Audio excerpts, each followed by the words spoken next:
Mr. Attorney General, why do you say that the FBI opened the investigation of the Trump campaign on the thinnest of suspicions?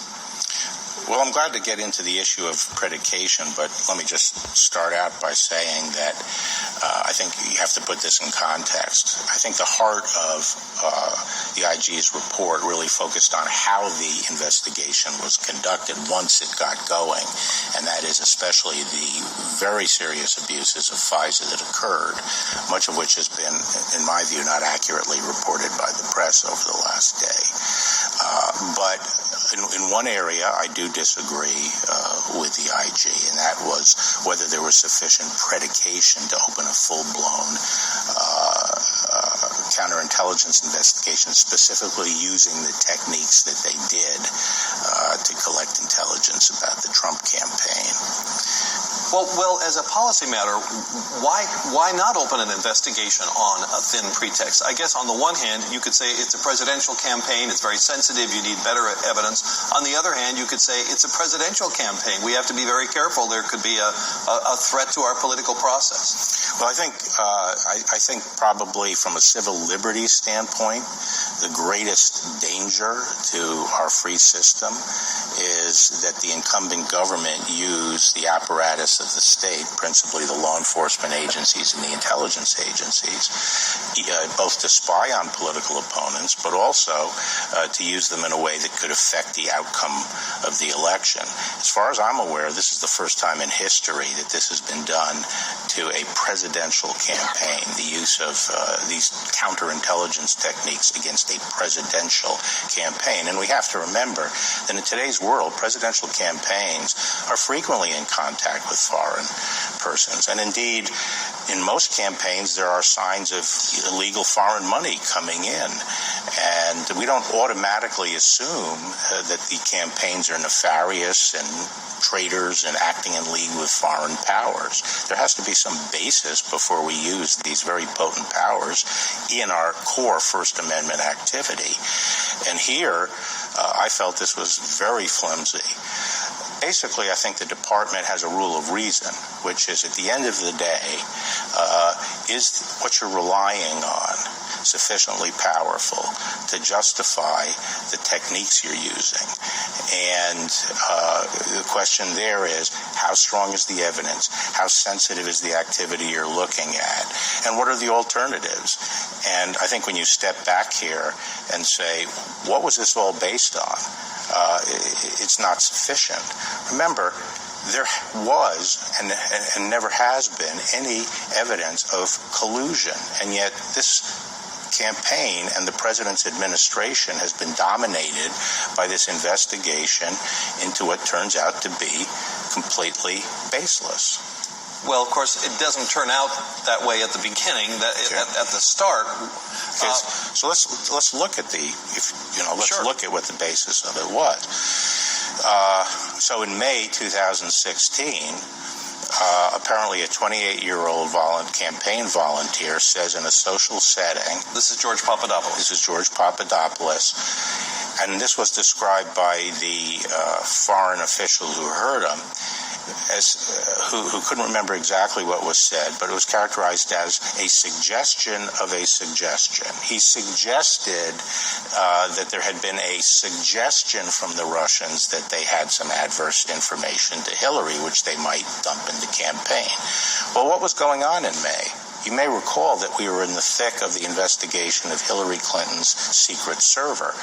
And the media was full of stories, and the blogosphere was full of stories, and political circles in Washington were full of stories and speculation that the Russians had in 2014, 2 years before, hacked into her secret server and were therefore in a position to drop this stuff during the election. In fact, the day before this comment was made in a bar, Fox News was reporting that their sources told them there was a debate going going on in the Russian government as to whether or not to drop Hillary Clinton's emails between the intelligence agency and the foreign ministry.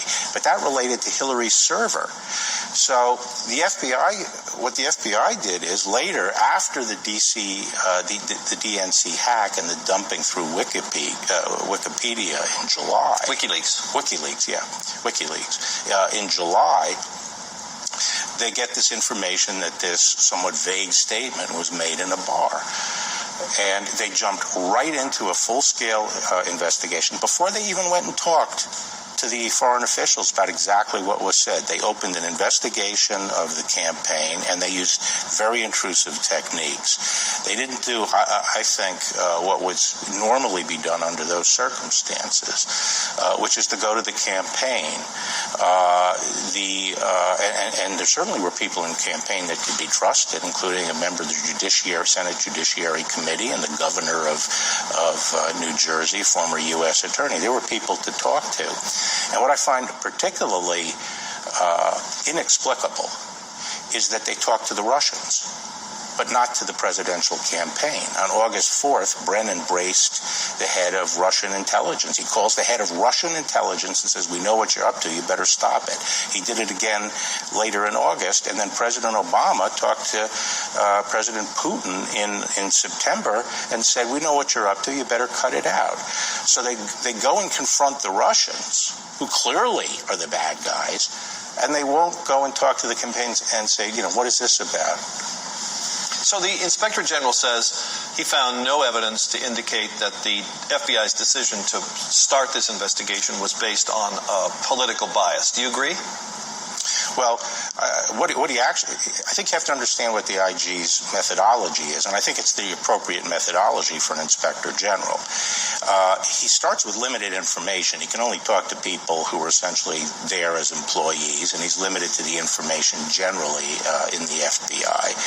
But his approach is to say, if I get an explanation from the people I'm investigating that is not unreasonable on its face, then I will accept it as long as there's not contradictory testimonial or documentary evidence. In other words, it's a very deferential standard. And all he said is, people gave me an explanation and I didn't find anything to contradict it, so I don't have a basis for saying that there was improper motive. But he hasn't decided the issue of improper motive. Have you? No. I think we have to wait until the investigation, the full investigation is done, and that's the fundamental distinction between what Durham is doing and what the IG is doing. Durham is not limited to the FBI. He can talk to other agencies. He can compel people to testify. One of the problems in the IG's investigation, I think he would agree, is that Comey refused to sign back up for his security clearance and therefore couldn't be questioned about classified matters. So someone like Durham can compel testimony. He can talk to a whole range of people, private parties, foreign governments, and so forth. And I think that is the point at which a decision has to be made about motivations. And I think right now it would be premature to make any judgment one way or the other. I just wonder, though, about what the FBI would say, I think, here is, okay, so they opened an investigation. Nobody was ever charged. They were concerned about possible Russian meddling in the election. Why not open this investigation? What's the harm? You've said intrusive means. So what is your concern about the fact that they did this? Well, I think the big picture is this. From day one, remember, they say, okay, we're not going to go to talk to the campaign. We're going to put people in there, wire them up, and have these conversations with people involved in the campaign, because that way we'll get the truth. From the very first day of this investigation, which was July 31st, 2016, all the way to its end in September 2017, there was not one incriminatory bit of evidence to come in. It was all exculpatory. The people that they were taping denied any involvement with Russia, denied the very specific facts that the FBI was relying on. So what happens? The FBI ignores it, presses ahead, withholds that information from the court, withholds critical exculpatory information from the court while it gets a electronic surveillance warrant. It also withholds from the court clear-cut evidence that the dossier that they ultimately relied on to get the FISA warrant was a complete sham.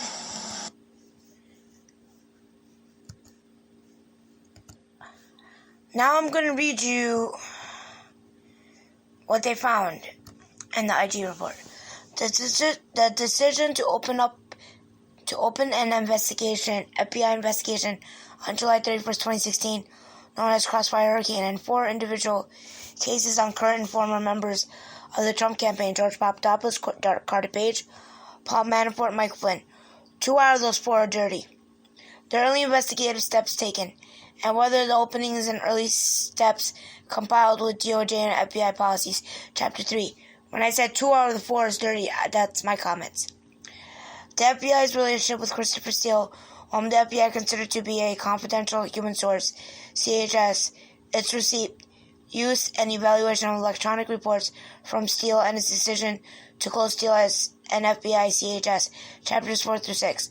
4 FBI applications filed with Foreign Intelligence Surveillance Courts, FISC, in 2016 and 2017 to conduct Foreign Intelligence Surveillance Act FISA surveillance targeting Carter Page, and whether those applications compiled with DOJ and FBI policies and satisfied the government's obligations with the FISC, chapters 5 through 8.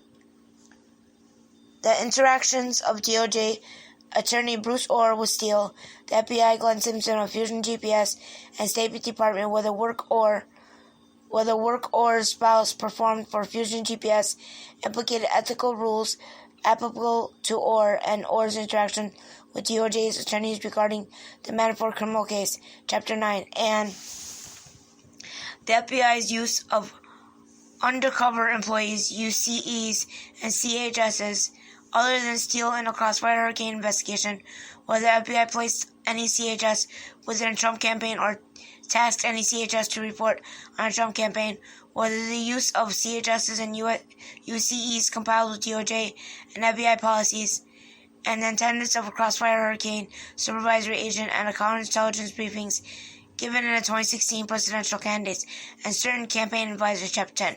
Now next I'm going to play you Ted Cruz questioning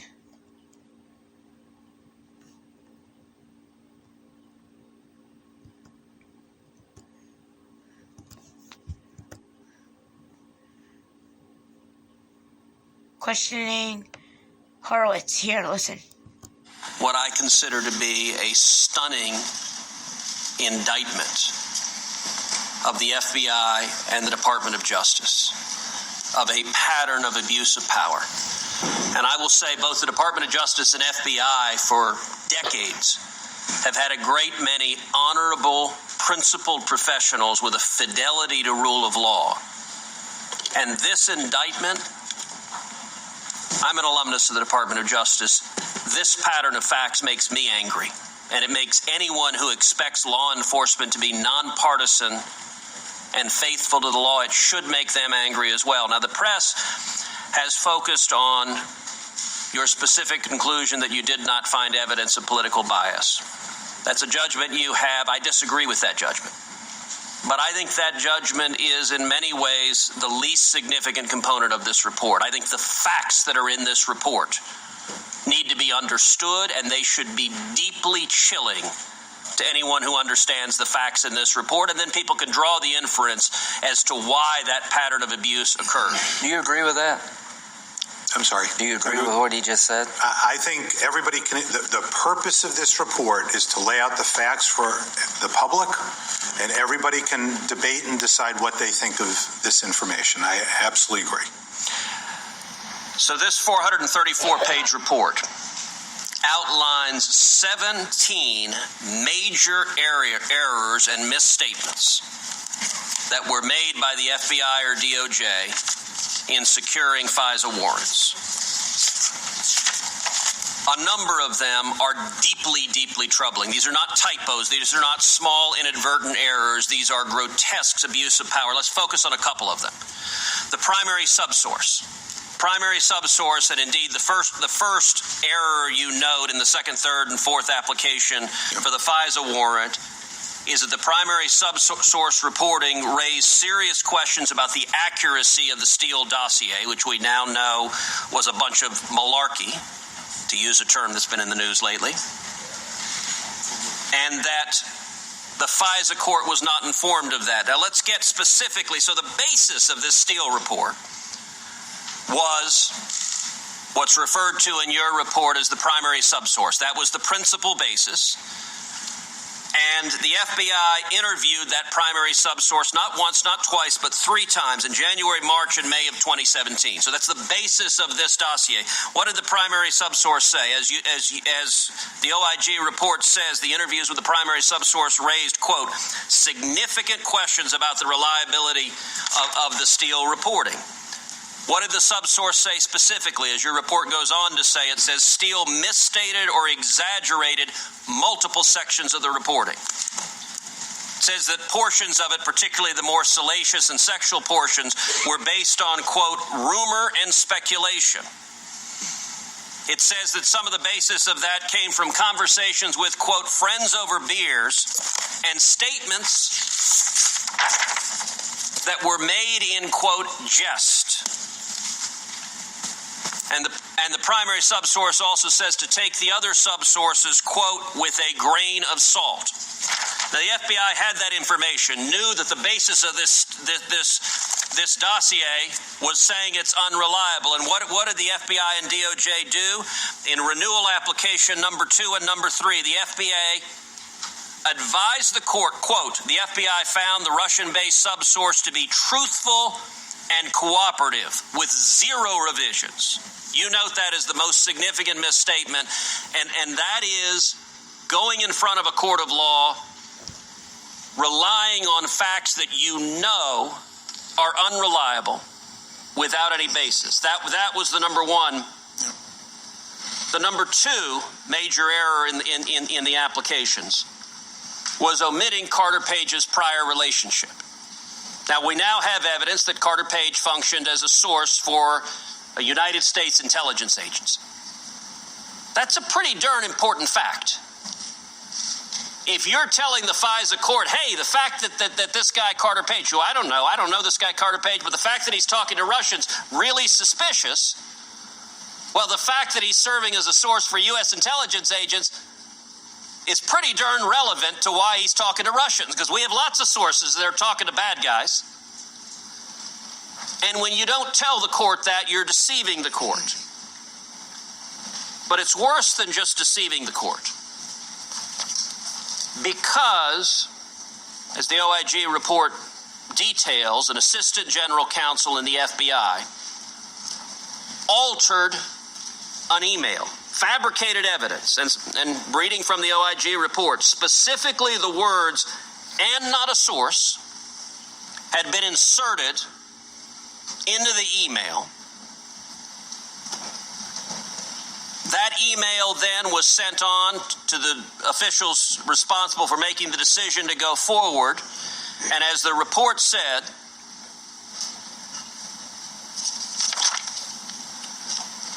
let me read on page 256 of the OIG report, the final paragraph. Consistent with the Inspector General Act of 1978 and following OIG's discovery that the OGC attorney had altered the email that he sent to the supervising agent, who thereafter relied on it to swear out the final FISA application. So the men and women at home need to know what's happening. A lawyer at the FBI creates fraudulent evidence, alters an email, that is in turn used as the basis for a sworn statement to the court that the court relies on. Am I stating that accurately? That's correct. That is what occurred. Now, you have worked in law enforcement a long time. Is the pattern of a Department of Justice employee altering evidence and submitting fraudulent evidence that ultimately gets submitted to a court, is that commonplace? Is that typical? I have not seen an alteration of an email end up impacting a court document like this. In any ordinary circumstance, if a private citizen did this, fabricated evidence, and by the way, what he inserted was not just slightly wrong, it was 180 degrees opposite what the evidence said. So the intelligence agency said this guy is a source, and he inserted this guy is not a source. If a private citizen did that in any law enforcement investigation, if they fabricated evidence and reversed what it said, in your experience, would that private citizen be prosecuted for fabricating evidence, be prosecuted for obstruction of justice, be prosecuted for perjury? They certainly would be considered for that if there was an intentional effort to deceive the court.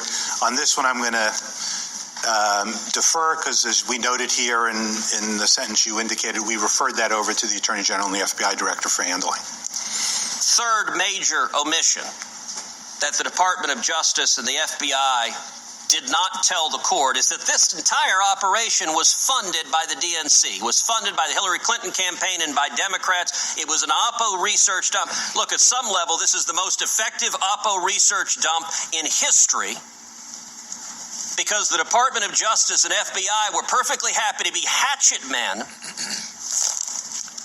for this Oppo research dump. Now, throughout every one of the filings, DOJ and the FBI didn't inform the FISA court that this was being paid for by the DNC and the Hillary Clinton campaign. Is that right? That's not in any of the FISA applications. So they didn't tell the court that. And it's not like DOJ didn't know. Indeed, one of the senior Department of Justice officials, Bruce Orr, his wife worked at Fusion GPS, the Oppo research company being paid by the DNC. And he became the principal liaison with Steele without telling anyone at the Department of Justice that he was essentially working on behalf of the Clinton campaign. Who at the Department of Justice was, and by the way, several Democrats, it's interesting seeing Democratic senators wanting to defend this abuse of power. Several senators, Senator Feinstein said, I wrote this down, the FBI didn't place spies in the Trump campaign. Senator Leahy said something similar. Well, that may be true, not spies in the Trump campaign, but reading from your report, in particular page 4 of the executive summary, your report says thereafter the Crossfire Hurricane team used the intrusive techniques, including confidential human sources, to interact and consensually record multiple conversations with Page and Papadopoulos, both before and after they were working for the Trump campaign, as well as on one occasion with a high-level Trump campaign official who was not the subject of the investigation. So they didn't place spies in the campaign, but they sent spies to record senior members of the campaign in the middle of a presidential campaign when that candidate was the nominee for the other major party that was the opposing party to the one in power. Is that right? They send confidential human sources in to do those. Did anyone at DOJ, who at DOJ knew about this? Did the Attorney General know about this? Did the White House know about this? Based on what we found, nobody had been told in advance. But once nobody it was happening, did they know? They did not. The only evidence that somebody knew were the line attorneys in NSD, in the National Security Division, when they were told very selective portions of what had occurred. Nobody knew beforehand. Nobody had been briefed. And frankly, that was one of the most concerning things here, is that nobody needed to be told. And I can tell you from my time at the Department of Justice and from my time in law enforcement, any responsible leader, when hearing that you're talking about sending in spies and sending in a wiretap on any presidential nominee, should say, what in the hell are we doing? And by the way, the people up the chain who are saying we didn't know, if you had responsible leadership, there's no more important decision than you make. I can tell you, when I was at DOJ, if someone said, let's tap Hillary Clinton, or let's tap Bill Clinton or John Kerry, the people there would have said, what in the hell are you talking about? What was going on here? This wasn't Jason Bourne. This was Beavis and Butthead.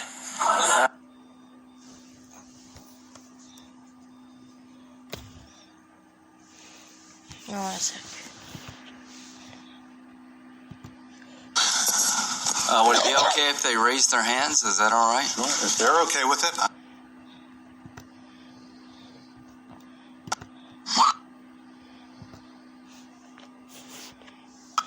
Something of a victory lap since the IG report. Former FBI Director James Comey. Director, welcome to Fox News Sunday. Thanks for having me. You have been taking something of a victory lap since the IG report was released earlier this week. The question is whether or not it's justified. Here are you and the Inspector General, Michael Horowitz, answering the same question. Do you think this is vindication? It is. I mean, the FBI's had to wait 2 years while the president and his followers lied about the institution. Finally, the truth gets told. Does your report vindicate Mr. Comey? It doesn't vindicate anyone at the FBI who touched this, including the leadership. The IG says you should feel no vindication. Well, maybe it turns upon how we understand the word. What I mean is that the FBI was accused of treason, of illegal spying, of tapping Mr. Trump's wires illegally, of opening an investigation without justification, of being a criminal conspiracy to defeat and then unseat a president.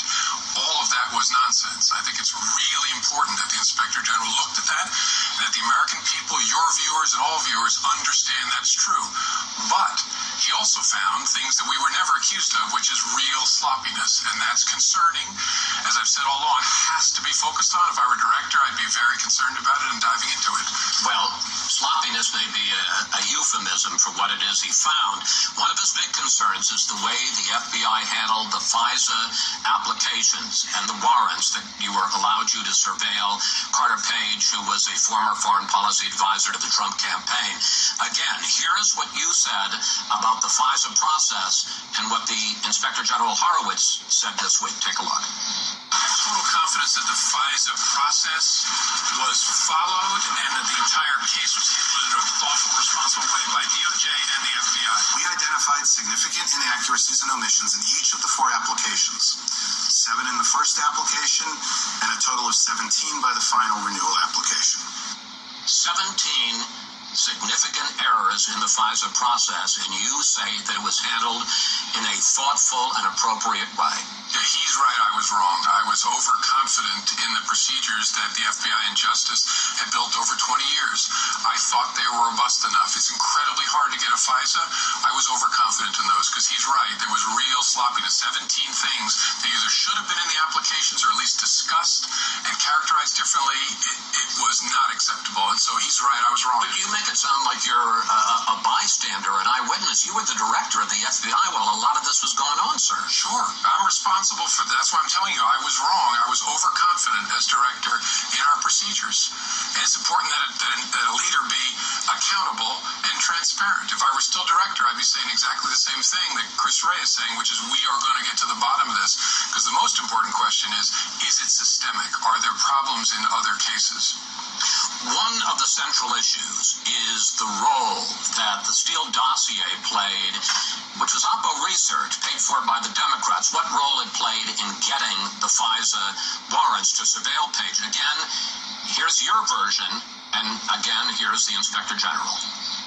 My recollection was it was part of a broader mosaic of facts that were laid before the FISA judge to obtain a FISA warrant. And we concluded that the Steele reporting played a central and essential role in the decision to seek a FISA order.